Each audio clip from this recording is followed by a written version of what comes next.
Friends வணக்கம்.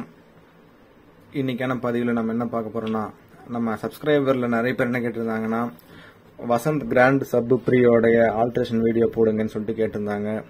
So அவங்களுக்காக இந்த பதிவு போடுறோம் ஃப்ரெண்ட்ஸ். ஸோ நம்ம வீடியோக்குள்ள போகிறதுக்கு முன்னாடி நம்ம சேனலை சப்ஸ்கிரைப் பண்ணிக்கோங்க. ஏன்னா நிறைய வியூவர்ஸ் வந்து சப்ஸ்கிரைப் பண்ணாமல் பார்க்குறீங்க. ஸோ நீங்கள் சப்ஸ்கிரைப் பண்ணிட்டீங்கன்னா உங்களுக்கு நம்ம போடுற வீடியோஸ், அப்கமிங் வீடியோஸ் உங்களுக்கு வந்துகிட்டு இருக்கும்.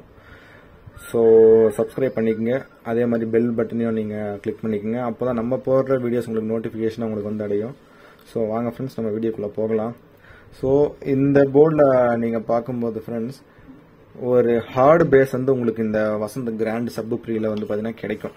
ஏன்னா இது வந்து 4 வீலர்ஸுக்கு தான் வந்து சூட்டபிளாக இருக்கும். நம்ம வீட்டுக்கு போடும்போது பார்த்தீங்கன்னா இதில் நம்ம கொஞ்சம் ஆல்டர் ஒர்க் பண்ண வேண்டியது இருக்கும். ஸோ அதில் என்னென்ன ஆல்டர் ஒர்க்குன்றதை நான் உங்களுக்கு சொல்கிறேன். இந்த வீடியோ வந்து பார்த்தீங்கன்னா முற்றிலும் வந்து பிகினர்ஸ்க்காக தான். ஸோ டெக்னீஷியனாக யாராவது தெரியாமல் இருந்தால் அதில் தெரிஞ்சுக்கங்க.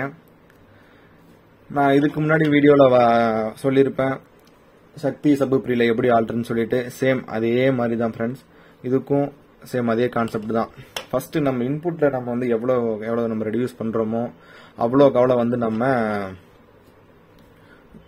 சப்வூஃபர் பேஸை வந்து நம்ம வந்து ரிசல்ட் கொண்டு வரலாம்.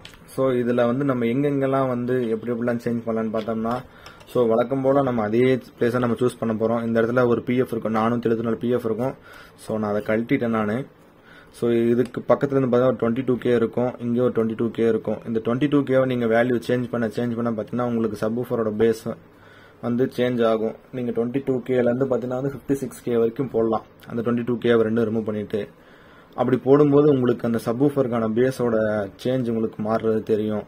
ஸோ நெக்ஸ்ட் வந்து பார்த்தோன்னா இன்புட் ஸ்டேஜில் ஃபீட்பேக் ஸ்டேஜ். ஸோ இந்த போர்டில் உங்களுக்கு இது டேரக்டாக இங்கேருந்து பார்த்தோம்னா ஒரு ரெசிஸ்டன்ஸ் போட்டிருப்பாங்க. உங்களுக்கு பார்த்தா தெரியும், இங்கேருந்து ஒரு ரெசிஸ்டன்ஸ் போட்டிருப்பாங்க.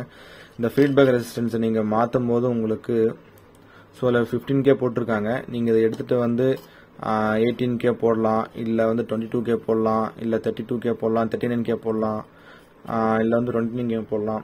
இந்த மாதிரி போடும்போது உங்களுக்கு பேஸ்டு ரிசல்ட்டும் மாறும் ஃப்ரெண்ட்ஸ். ஸோ நெக்ஸ்ட் இந்த இடத்துல ஒரு 22K போட்டிருப்பாங்க. இதுவும் ஒரு இதுதான் ஃபீட்பேக். இது வந்து பார்த்தீங்கன்னா இன்புட்டுக்கு போகக்கூடிய ரெசிஸ்டன்ஸு. அதை நீங்கள் சேஞ்ச் பண்ணும்போது மாறும். இந்த ஃபீட்பேக்கில் 22K போட்டிருக்காங்க. இது நீங்கள் எடுத்துகிட்டு 18K போடும்போது பேஸ் ஒரு மாதிரி இருக்கும். நெக்ஸ்ட் வந்து இதில் ஒரு 33K போடும்போது இதில் வேற மாதிரி இருக்கும், ஒரு 39K போடும்போது வேற மாதிரி இருக்கும், ஒரு 47K போடும்போது இதில் வேற மாதிரி இருக்கும். ஸோ இந்த சப் ப்ரீ மட்டும் இல்லை, எல்லா சப் ப்ரீல வந்து பார்த்தீங்கன்னா ஒரே மாதிரி தான். நம்ம போடுற பவர் ஆம்பை பொறுத்து தான் வந்து உங்களுக்கு பவர் ஆம்பு பிளஸ் டிரான்ஸ்ஃபார்மரோடைய வோல்டேஜ் இதை பொறுத்து தான் உங்களுக்கு வந்து எல்லாமே மாறும் ஃப்ரெண்ட்ஸ். ஸோ உங்களுக்கு இந்த வீடியோவில் எல்லாம் உங்களுக்கு புரிஞ்சிருக்கும்னு நினைக்கிறேன். ஸோ நம்ம சேனலை மறக்காம சப்ஸ்கிரைப் பண்ணிக்கங்க. அடுத்த ஒரு வீடியோவில் பார்க்கலாம். Thank you friends.